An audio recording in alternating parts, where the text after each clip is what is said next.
आज अराई महाविद्यालय के छात्र संघ कार्यालय उद्घाटन में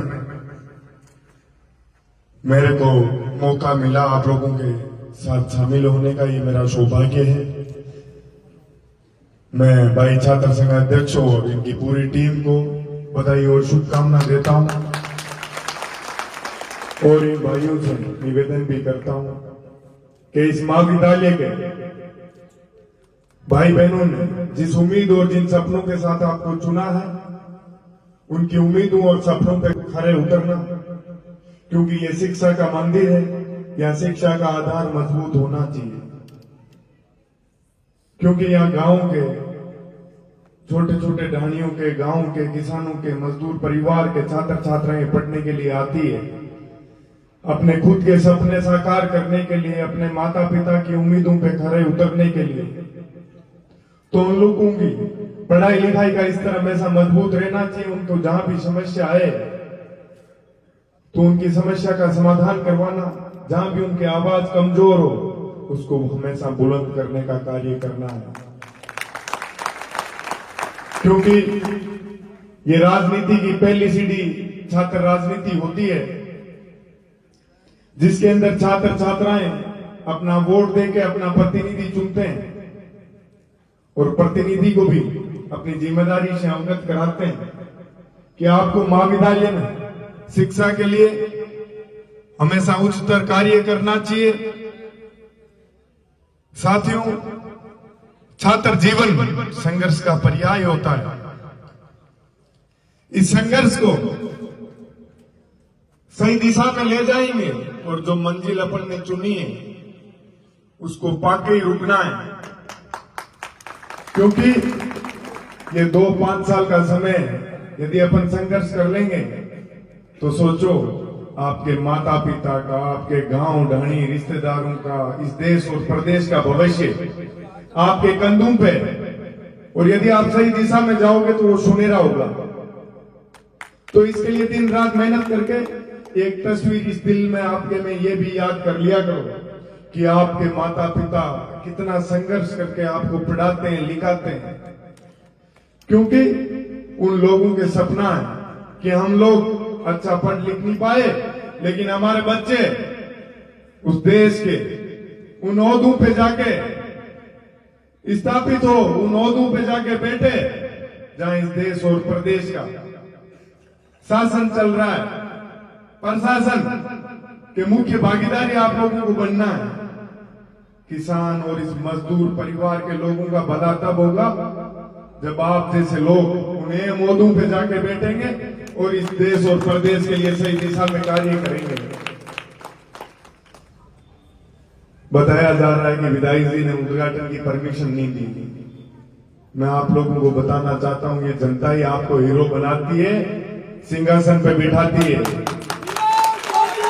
यदि आप अन्याय का रास्ता चुनते हो तो लंबे समय तक सिंहासन पे आप नहीं बैठ सकते। क्योंकि यदि युवा आपको सिंहासन पे बिठाना जानते हैं तो सिंहासन को उखाड़ फेंकना भी जानते हैं भली भांति। तो न्याय के रास्ते पे चलोगे, अच्छे काम करोगे तो ये जनता फिर चुनेगी।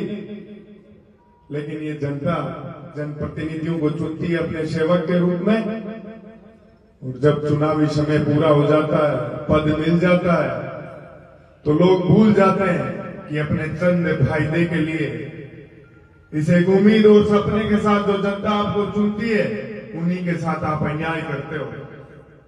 ये कब तक चलेगा? मेरा तो सरकार से भी निवेदन है कि आप बात करते हो गांव में शिक्षा की, खेलों की, आपकी घोषणाएं धरातल पे आती नहीं है। कहां तो गांव में खेलों के मैदान है, कहां खेल सिखाने के लिए कोच है। आपने स्कूलें तो खूब खोल दी, लेकिन स्कूलों के भवनों की हालात क्या है, स्कूलों में शिक्षक कितने हैं, ये देखना चाहिए।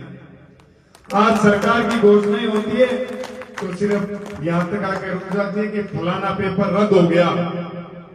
ये पेपर रद्द कब तक चलता रहेगा? युवाओं के भविष्य के साथ आप खिलवाड़ करोगे तो लंबा समय आप सरकार के अंदर रह के नहीं गुजार पाओगे।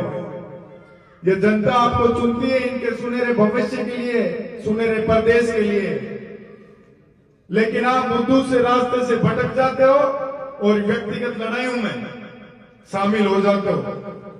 ये जनता आपको सरकार में लाती है प्रदेश का कार्य करने की, न कि व्यक्तिगत लड़ाइयों को जनता के बीच में लाके जनता का समय खराब करे, इनका नुकसान करे।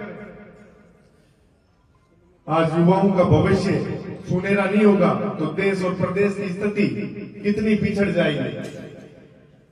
ये अपन लोगों को सोचने की जरूरत है कि अपन किस व्यक्ति को चुन रहे हैं, किसको नहीं चुन रहे हैं। ये अपन लोगों को पता होना चाहिए कि कौन अपने लिए अच्छा और मजबूत कार्य करेगा, कौन अपने बेटे बेटियों को पढ़ाने लिखाने के लिए उनके शिक्षा के आधार को मजबूत करने का कार्य करेगा। ये सोचना चाहिए। मेरे तो जीवन की शुरुआत ही संघर्ष से हुई है, क्योंकि मैं भी एक छोटे से गांव से, किसान परिवार से आता हूं। जब मैं राजस्थान विश्वविद्यालय के अंदर किसान और ये मजदूर और जवान के बच्चे जब वहां आते थे, मैं उनके हकों की, रितों की लड़ाई हमेशा मजबूती से कई सालों से लड़ रहा था।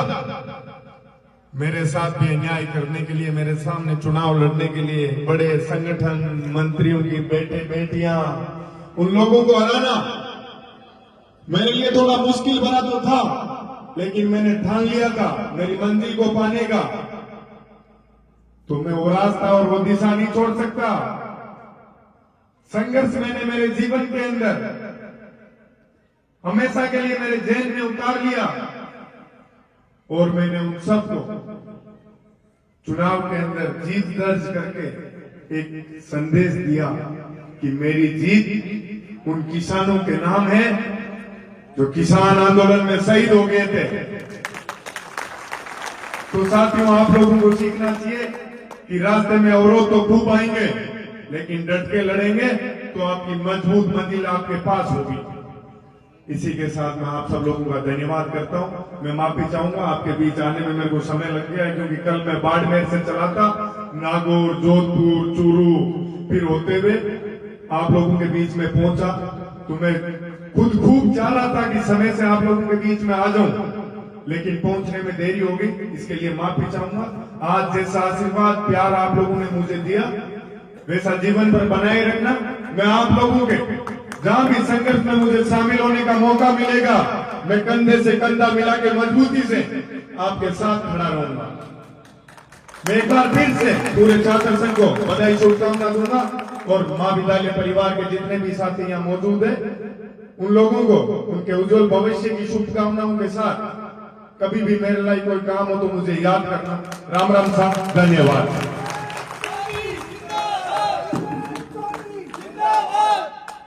बहुत बहुत धन्यवाद निर्मल जी। किसने रखी है तो पूर्व मुख्यमंत्री वसुंधरा जी ने रखी है। मैं उनका अभिनंदन करता हूँ कि वसुंधरा जी की दूरदर्शी सोच तो गांव, गरीब, किसान, नौजवान के हक में थी कि अराई क्षेत्र का नौजवान बाहर पढ़ने नहीं जाए, यहाँ उनको कॉलेज की सुविधा मिले, प्रोफेसर साहूलाल जाट साहब के विजन को आगे बढ़ाए। तो मैं इस मंच के माध्यम से हमारी जन जन के नेता पूर्व मुख्यमंत्री वसुंधरा जी को भी धन्यवाद ज्ञापित करता हूं